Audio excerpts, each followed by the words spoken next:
আমি রেডি হয়ে গেছি। আর এখন কটা বাজে? এখন 9:30 বাজে। 9:30 বাজে, অনেকটা লেট হয়ে গেছে। সবাই রেডি হয়ে গেছে, নিচে আছে, এখন আমার যাওয়ার অপেক্ষা করে দাঁড়িয়ে রয়েছে।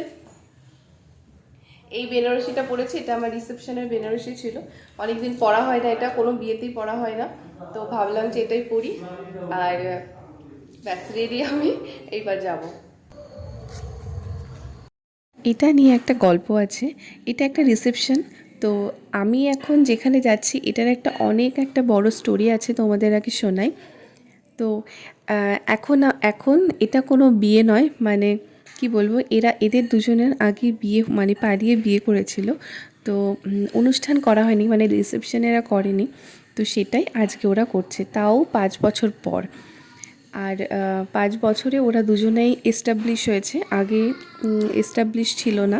তো দুজনাই প্রতিষ্ঠিত হয়ে ওরা এখন অনুষ্ঠানটা করছে।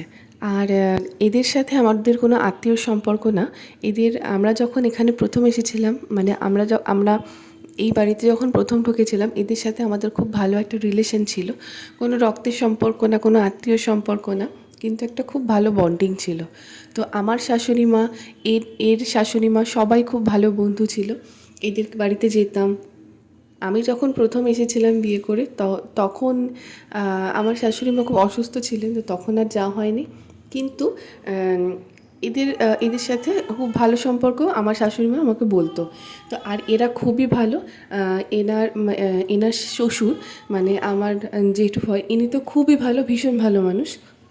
যাই হোক, এখানে গিয়ে এত আনন্দ হয়েছে, আর সবাই যেহেতু ভালো, সবাই আমাকে চেনে, খুব আনন্দ হয়েছে। নাচ গান সব কিছু হয়েছে, দেখতেই পাচ্ছ, ডিজে আনা হয়েছিল, তারপরে স্টল বসেছিল, খুব আনন্দ হয়েছে এখানে গিয়ে। আর এনার মানে যাদের বিয়ে, বর বউ, এরাও খুব ভালো, এদের সাথে পরিচয় হয়েছিল আগে, তো খুব ভালো লেগেছিল। অনেক দিন পর এই বিয়ে বাড়িটাতে একটা সিম্পল মেনু দেখতে পেলাম। সিম্পল ছিল কিন্তু ভীষণ টেস্টি ছিল।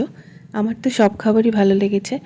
আর কি হয় না, বিয়ে বাড়িতে যত আইটেম থাকে এগুলো কিন্তু নষ্ট হয়, সবকে আমরা খেতে পারি না। পরে কি দেখা যায় যে খাবার অনেক নষ্ট হচ্ছে, তার থেকে ভালো সিম্পল অনেক ভালো হয় খাবার দাবার।